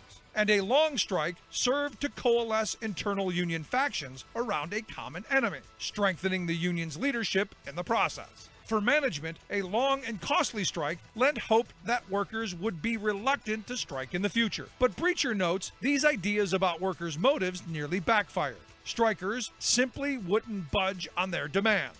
They made gains in wages, pensions, and cost of living allowances. And they were finally able to retire after 30 years. But critics argued the agreement fell short of initial demands, and workers lacked more say in the workplace. This would be a key issue in the many strikes and wildcats in the years to come. For more information, go to laborhistoryin2.com, like us on Facebook, follow us on Twitter at laborhistoryin2. Welcome back to the Rick Smith Show. Now, here is Rick Smith. So, you may remember, it's been a while, the Georgia primary was still going on. We had a senatorial candidate on, Sarah Riggs Amico, who I was really pulling for. I was really hoping to see her do well. It would have been nice to have her in the Senate. Someone who identifies with working people, someone who's a business owner who actually values working people. I was really excited about it, but ultimately, the money and all that stuff, takes precedence in these elections. But I'm glad to see that she's actually doing something beyond that, and maybe this is better yet. She's started this PAC, the Our American Dreams PAC. The idea is to support progressive women candidates to get them into office, to expand economic activity for them and opportunity, and really to ensure the American dream for all the folks there in Georgia. That's why I've asked Sarah to come give us some thoughts and why, how, what, all of that. Sarah, thanks for taking time for us. Hey, thank you so much for having me back, Rick. It's a pleasure. So let's start with the gubernatorial or the senatorial run. I'm sorry, I said, did I say governor? You're the Senate promoting run. me already. There we go. The Senate run. Sorry to see that. I thought you put up a good fight. I thought you ran a good campaign. Thank you, sir. You know what? It didn't break our way, but we carried a strong message around economic security, economic justice for working families. That is exactly the campaign, as you know, that we launched at the very beginning. And throughout the primary, we remain the only candidate that had labor support. So I'm very much continuing this fight until economic opportunity and the American dream is accessible to every Georgian in every community. Yeah, ultimately, for me, it comes back to, and I talk about this all the time on the show. It comes back to, for me, grain. It's about opportunity. It's about economics. We were just talking about prisons and prison reform and all this. And for me, the ultimate prison reform is getting people family sustaining wage jobs and an opportunity to make their way and support their families. And we don't hear, I don't think, enough actual talk in our political world. I mean, we get a lot of division and a lot of back and forth, but how do we move a generation forward like my grandparents' generation was able to do? Yeah, absolutely. That's exactly why we started our American Dreams PAC. We are supporting a slate of 21 progressive women running for state and local office in the state of Georgia this November, who are committed to fighting for economic justice and expanding economic opportunity. These are women who will fiercely defend the American dream because they've lived it. They exemplify it in some way. More than half of our candidates are small business owners. Half a dozen of them are union members and labor leaders, former president of Labor Council, the daughter, in one case, of 2 union stewards. These are folks that know what it is to fight for working families and economic security. 7 of them are naturalized American citizens or the children of immigrants, first-generation Americans in this country. Many of them are the first person in their family to go to college. This defines the American dream, the idea that your opportunity in this country should only be limited by your imagination and your willingness to work. And what we've seen is, in reality, the American dream is becoming mythological for too many communities as opposed to aspirational. A lot of us worry our kids may be the first generation in our lifetimes to not be better off than we were. And when I traveled around the state, I went through more than 150 Georgia counties.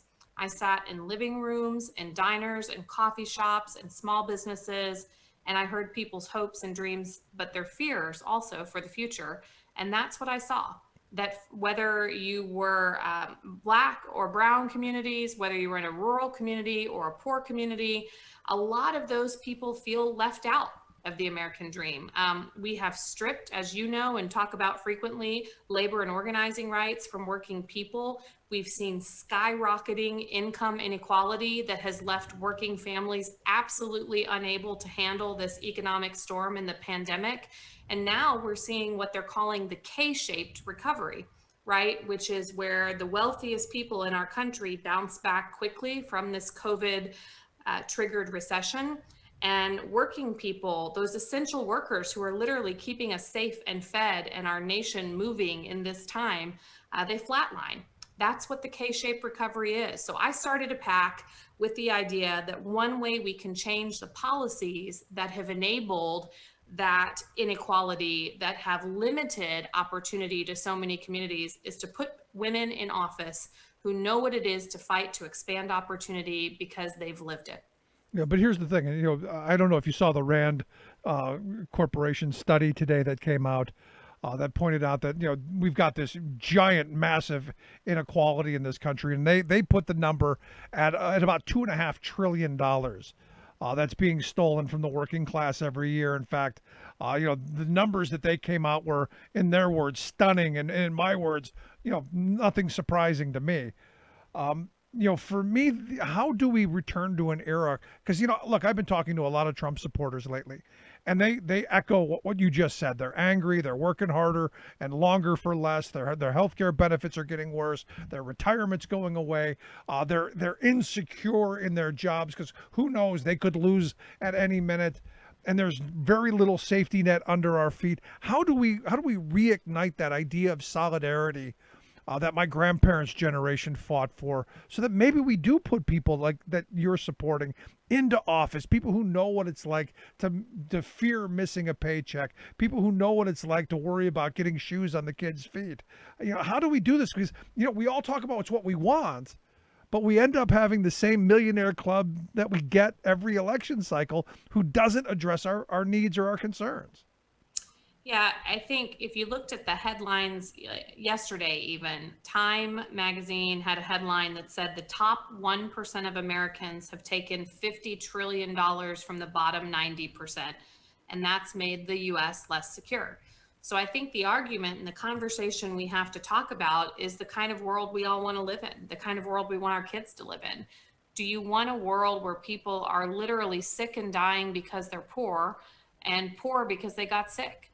Or people who lost their job to a global pandemic they had absolutely no control over, who can never recover financially because our safety net is so threadbare that people fall right through it. The jobs numbers that came out in August were certainly encouraging. We added about 1.4 million jobs, but you know what? Almost 300,000 of those were temporary government jobs working on the US Census. You can't sustain a long-term recovery with that. And not only that, but that just measures the people who are still looking for work. If you look at unemployment, what they call the U6 number, that includes everybody who is part-time or underemployed involuntarily, plus official unemployment, plus the long-term unemployed who've given up looking for work, right? Then it's closer to 14%. And that's double what it was a year ago. So we've got to have that conversation with people. Are you happy with a world where the 400 wealthiest families in the United States pay a lower effective tax rate than the average working person? And if not, we've got to put our money where our mouth is and support candidates who will make those policy changes. Support candidates who aren't there for the fame or the glory, but they're doing the work. And we know they're doing the work because they've been doing it long before they ever wanted to run for politics or hold elected office. And so that's, again, exactly the reason we started the Our American Dreams PAC. We want to put those kind of people in office because they're beholden to no one except the future of this country and making sure that idea of the American dream doesn't disappear. Yeah, I'm with you. And it's a great idea, and I wish you the best on this. But, sadly, with a lot of the people that I talk to, we're in this moment of kind of like the Hunger Games. I don't know if you've seen the Hunger Games movies, but we're kind of in this moment where, I've got this little thing. I've got health care right now, or, hey, I've got this job that pays, reasonable. I don't want to lose what I've got. And yet, you go, well, we should be fighting so that, and I get this with healthcare all the time, especially from my union brothers and sisters. Well, we get good healthcare, and I don't want national healthcare because they're going to take this from me. I go, how about instead of saying I've got mine, we say, hey, how about everybody gets what we've got? How about everybody, we share it and make sure everybody has at least what we have to give us the opportunity to make sure that if our job goes away, we still have the insurance that we need or the care that we need. Yeah, and Rick, I think it's worse than that. When I ran for lieutenant governor in 2018, I met with a woman down in Shellman, Georgia, in the southwest corner, rural area, African-American woman. And I had just stopped by to see one of these rural hospitals that had closed down in the community after the Republicans in our state failed to expand Medicaid. And I'm telling the story about what it was like to visit the hospital. And the woman says, it's actually worse than that. And I said, well, tell me more. She says, well, when my mom got sick, we lost our ambulance service too. So it took us 25 minutes to find my mom an ambulance. And then she had to go 60 miles down the road to the closest hospital. And she passed away on the way to the hospital. And so, I understand that there are some people who are doing well. I mean, look at the stock market, right? What an extraordinary disconnect between what average folks are going through and a president who keeps telling us how amazing the stock market is. If you're too poor to invest in the stock market, you don't give a hoot. And so I think we've got to talk about Do you want a world where some communities, if you're wealthy enough, you can buy insurance to get a life flight helicopter to a health hospital, and if you're poor, you're like this woman's poor mother, and you don't make it? And those stories are happening all over this country. And from my background, I fought tooth and nail to give fully funded health insurance to all of our union members in my business and to our non-union members, fully paid for by the company. I believe in that issue, and I don't want to take anything away from folks, but we've got to have a place where everyone has a baseline level of healthcare, where everyone has a baseline level of economic security, that they can weather these kinds of storms like we've seen in COVID. And they're disproportionately hurting the communities that can least afford to take those punches right now. This pandemic certainly didn't create structural racism, for example, in our country, but it's exposed it more than anything in my lifetime. Black and brown communities are having higher incidence of COVID, higher death rates all around the country, including right here in Georgia, because over time, these policies have limited access to a lot of communities. And the thing is I just don't believe that's as good as it gets. I believe there's better. But better isn't going to happen with the same old crusty guys who've always been in office. We need new blood, new ideas. I do not want my daughters fighting for equal pay like I have, my grandma has, my mom has. I'm getting too old for this crap. And I don't want my kids to inherit that same fight. I don't want anybody's kids. But in Georgia, we've got Latino women who make 48 cents on the dollar to a white man in the same job.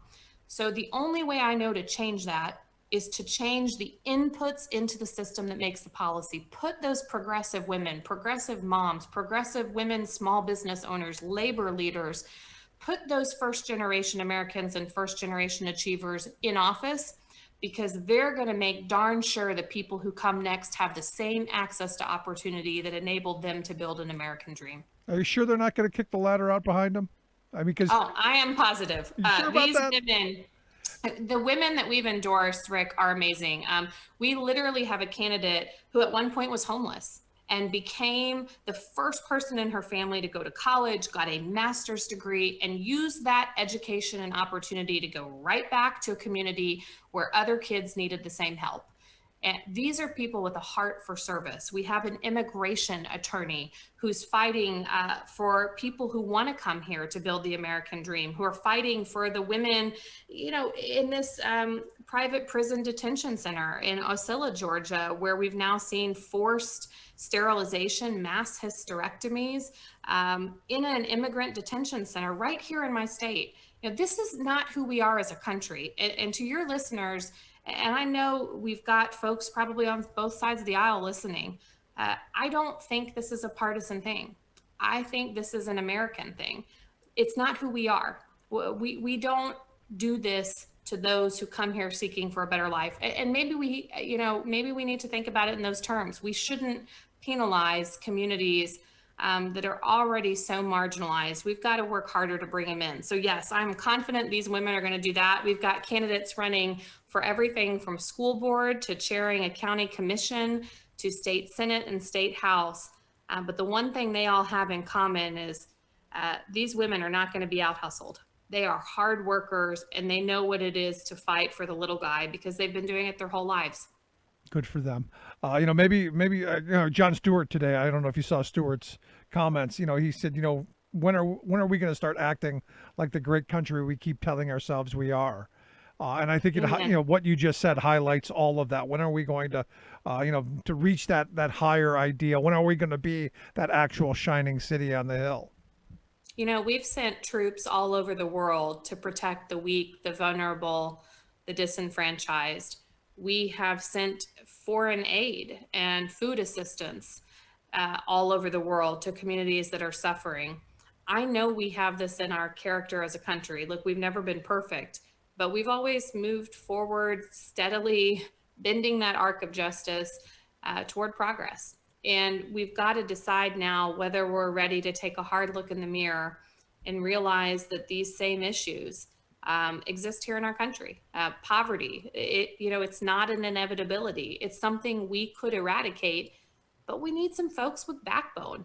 Put a bunch of moms and working women who know what it is to fight for social and economic and racial and reproductive and environmental justice, put those girls in office. I can promise you they're not taking any stuff from anybody. They're going to go in there and get this done. And I have seen it in the faces of our frontline workers. I've seen it in the truck drivers, the Teamsters that I work with.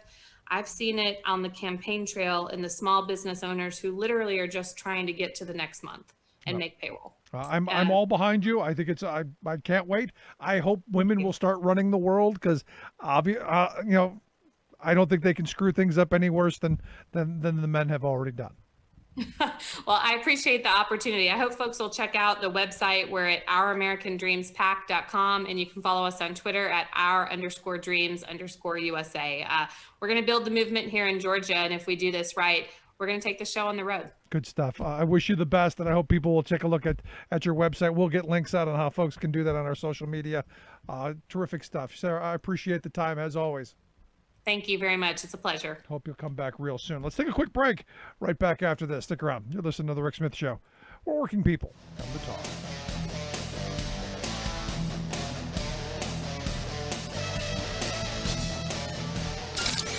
Waving the flag of freedom for people, not corporations. Rick Smith.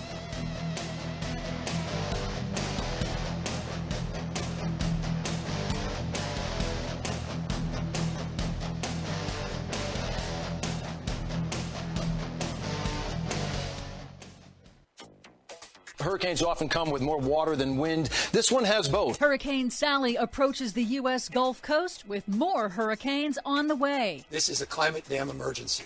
This is real. Deadly West Coast wildfires break more new records. Plus, if you give a climate arsonist 4 more years in the White House, why would anyone be surprised if we have more America ablaze? Former Vice President Joe Biden blasts climate denier Trump and urges swift action. All of those blasts and more straight ahead from BradBlog.com. I'm Brad Friedman. And I'm Desi Doyen. Stand by for 6 minutes of independent green news, politics, analysis, and snarky comment. It'll start getting cooler. You just watch. I wish science agreed with you. Hey, well, I don't think science knows, actually. Okay, science doesn't know, but Donald Trump does. Yep, global warming will just go away, just like COVID did. Am I right, 200,000 dead Americans?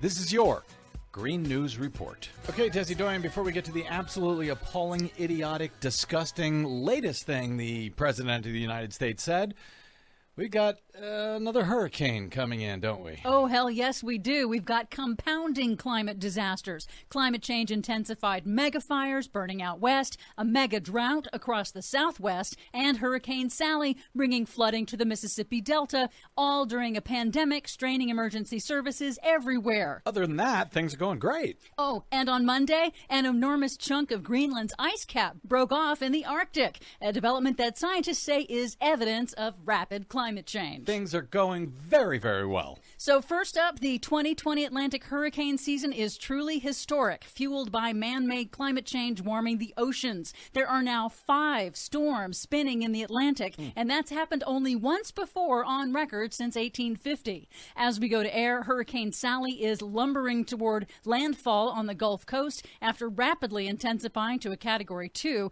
The National Hurricane Center warns Sally will bring life-threatening storm surge and flash floods because of its slow forward progress and intense rainfall. I would just like to remind everyone that parts of Louisiana are still suffering from Hurricane Laura.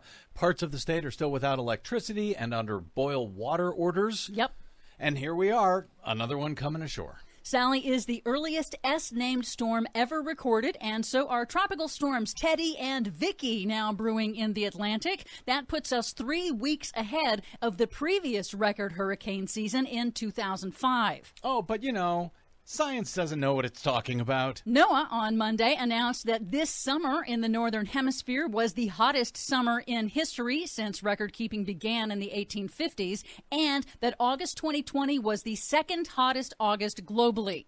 Meanwhile, wildfires continue to engulf parts of the West. In California, Oregon, and Washington, wildfires have now burned more than 5 million acres so far this year, a record. At least 35 people have been killed, tens of thousands evacuated, thousands of homes and even entire communities have been destroyed, and officials warn of long-term contamination of drinking water systems and soil from the fires. The August Complex fire in Northern California is now the largest in state history. It has burned more than 1,000 square miles and destroyed half of the Mendocino National Forest. Idaho has now become the latest western state to face evacuations due to wildfire. Climate and forest scientists say man-made global warming is directly responsible for intensifying the fires by dramatically deepening heat waves and drought, plus a century of U.S. Forest Service fire suppression policy. But on a visit to California on Monday to tour the devastation, President Trump blamed the states for the fires, again peddling absurd, repetitive falsehoods that they need to rake their forest floors. When California State Natural Resources Secretary Wade Crowfoot urged Trump to recognize climate science and work with states on solving the crisis, Trump denied it exists. If we ignore that science and sort of put our head in the sand and think it's all about vegetation management, we're not going to succeed together protecting Californians. Okay. It'll start getting cooler. You just watch. I wish science agreed with you. Hey, well, I don't think science knows, actually. He is an idiot, and a deadly one at that. In stark contrast, Democratic presidential nominee Joe Biden rebuked Trump for denying basic science on both the coronavirus and climate change during a speech on Monday in Delaware. Calling Trump a climate arsonist, Biden warned that extreme weather impacts now threaten every state. The costs and the damages will get worse, but it can be solved with urgent action. We can and we will solve the climate crisis. It'll be the greatest spur to job creation and economic competitiveness in the 21st century, not to mention the positive benefits to our health and our environment. Biden has proposed investing $2 trillion in upgrading the nation's infrastructure for climate resilience and to transition the nation to 100% clean energy. It can't happen soon enough. Of course, he's got to win first. For much more on all of these stories and the ones we couldn't get to today, please check out our website at greennews.bradblog.com. I'm Brad Friedman. And I'm Desi Doyen. And this has been your Green News Report.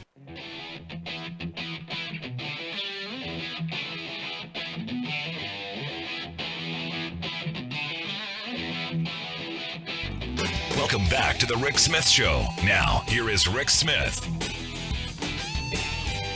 So it's quite amazing, listening to the Green News, the clip of Donald Trump, saying, "Oh, it's gonna get cooler." At a certain level, I'm envious of the kind of certainty he has. Whether it gets cooler or not, whether it's better or not, he has this. And again, I don't know if it's just the power of positive thinking that, everything's going to be great. Everything he does is wonderful and it's just amazing and it's the best. And I don't know if it's something that he believes, if it's something that he's actually on board with, or if it's something that, quite frankly, he's just, continually trying to convince himself of. I'm not quite sure yet. It's just one of those weird kind of things. And the more I look at this, the scarier it is, because look, he's basically saying that climate change isn't real. In fact, he's got a climate change denier in the administration that over at the National Oceanic Administration, NOAA. It just seems that the more he speaks, the more we know what we already know. And that's he's never going to do anything to move us in a positive direction on anything that isn't going to benefit him. And I go back to the whole COVID thing.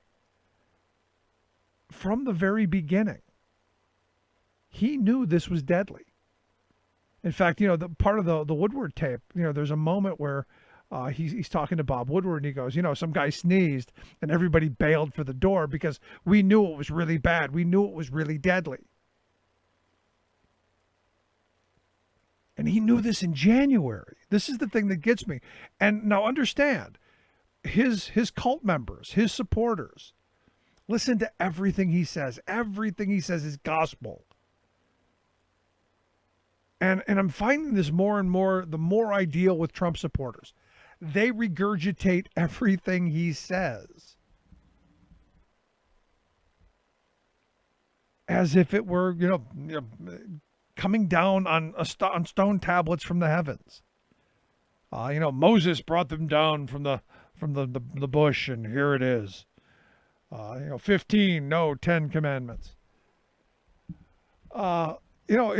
It's just one of these weird kind of moments. And what you then have is you have all these people who then start to believe and internalize what they're told, and then put themselves in harm's way. And I point to this story in Maine. Evidently, there was a wedding and a reception up in Maine. It was, I guess, the wedding and the reception was on August 7th. And they had, up in Maine, they're saying that, no events no larger than 50 people, social distancing, masks, all that stuff. Because the governor, Janet Mills, up there has an executive order limiting that stuff. Well, these folks, these good God-fearing Baptist folk, they decided that, nope, screw that. We're going to have our shindig. And what's been reported is the death toll out of their little shindig has now risen to seven people who were directly part of that reception have died. Now up to 176 people have been infected. And it's one of those things where you go, had someone just said, look, at the beginning, look, this is really bad. Had he been the leader in this, and Bob Woodward did say this as well, had he come out like Franklin Roosevelt did and say, this is really bad. Stay the hell away from each other. Don't do this. It's bad. Look, someone sneezed in the Oval Office and we all dove for the doors. It's that bad. I even dove under the desk. Had he come out and said that, you probably wouldn't have these idiots running around going, I don't want to mask. You probably wouldn't have St. George, Utah, and all these people, losing their ever-loving freaking minds over, the fact that someone said, hey, put a cloth over your face. Don't spit all over everybody. That's how it's shared. Don't do that. But he didn't. In fact, just days later, he was talking, liberate Michigan and liberate this place and liberate that and liberate, storm the state houses. And then I've got to deal with these Trump supporters who go, no, Donald Trump, he's done the best on COVID. Yeah, we're almost at 200,000 people dead. That's great. Do you remember when he said, it was only 15 people had it and it was going to go away? Remember that? Remember when they said 100,000 deaths would be success? Do you remember that? Remember when they said, if we only kill 100,000 people, that'll be a success. Here we are, almost 200,000. Can we now say it's a failure what they did? Oh, I know. It's the governor's fault. The governors who he basically stole whatever PPE they had. The governors who were begging him for help. Remember them? It's their fault. And now here in Pennsylvania, you've got all of the nitwits in Harrisburg, all thrilled, all tingly in the panties because a Trump-appointed judge has ruled that our governor went too far. It's unconstitutional to make people wear masks and to keep people safe. It's unconstitutional, damn it. I should have the right to infect everyone. When did we lose our minds? I mean, seriously, when did we go ever-loving flipping crazy? Because maybe we can go back to that and change it.